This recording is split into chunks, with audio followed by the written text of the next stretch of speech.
By far, finding the right literature isn't the only thing that is going to make you finish your thesis on time. You just need to learn some core skills, and here they are. The first one is really learning how to realistically plan your project. Supervisors won't teach you this because they expect you to know where your project is going or where your thesis is going and how you plan to get there. But this means there are some series of activities or things that you have to do in order to finish your research, and no one is going to tell you what you actually need to do.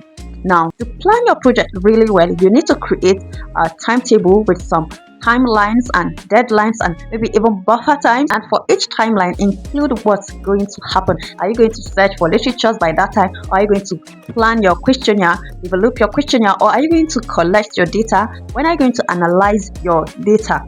You need to include all of this in your timetable. This will give you the idea of what to do at a particular time without thinking, oh, I need to search for literatures or jumping between tasks. This will ease your work, and if your supervisor is welcoming and is actively engaged in your research writing process, you can actually share it with them and update it as you go along. And some things might not really fit into the timeline. Maybe you assign maybe 1 month or 2 weeks for a particular thing. It can extend, but at least you know what you're supposed to do every single time. What you should do is to just adjust your timetable, because waiting for a supervisor to tell you each next step signals dependency, and not every supervisor is going to do that because they expect you to know it already. The second one is proactive communication. You need to learn how to communicate with your supervisor, because if you're not communicating your progress with your supervisor, they are going to interpret it as silence, and silence could be perceived as stagnation. It's as if you are not moving or you are not even trying at all to do your work. So if you're facing any problem, I think it's best to inform them before the deadline collapses and then you don't know what to do anymore. If you have meetings with them, arrive at the meeting on time and have a clear agenda for that meeting, or clear questions that you intend to ask that will move you closer to finishing your project on time. No one would tell you this. They expect you to know. Now, the third one is your ability to solve your problem independently first. So when you're encountering any problem and then you're going to your supervisor, definitely they're going to ask you, what have you done? What have you considered? So you need to try some things before taking it to them, because they are there to guide you. They are not emergency services. So you need to try. So when you go to them, you can say, this is what you are facing. You've considered X and Y. You would like them to guide you on what to do next. Now, the next one is learning how to know what you don't know.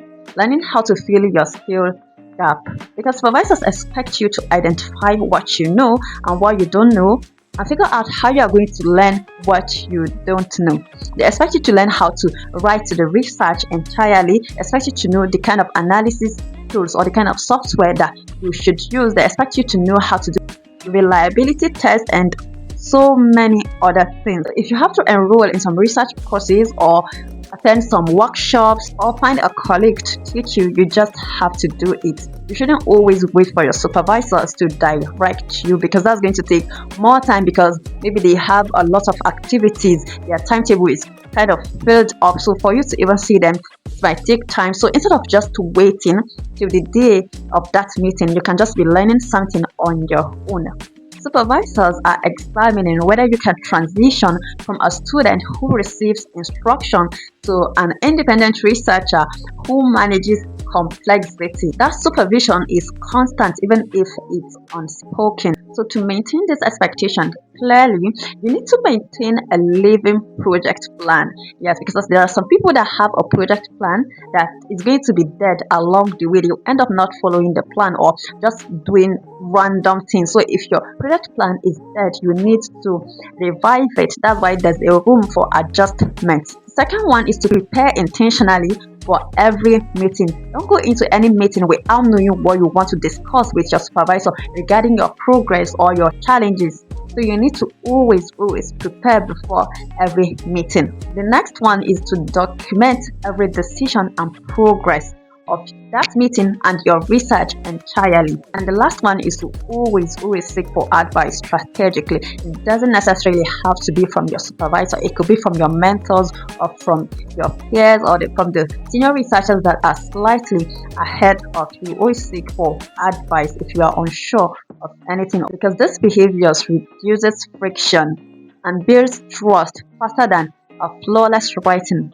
ever will. So now that you understand what supervisors silently expect from you, the next problem is how can you communicate or talk to your supervisor, whether you are agreeing or disagreeing, without making things worse. That's what I'm going to explain in my next video, and when I do, I'm going to link it right here. So I'll see you in my next video. Bye.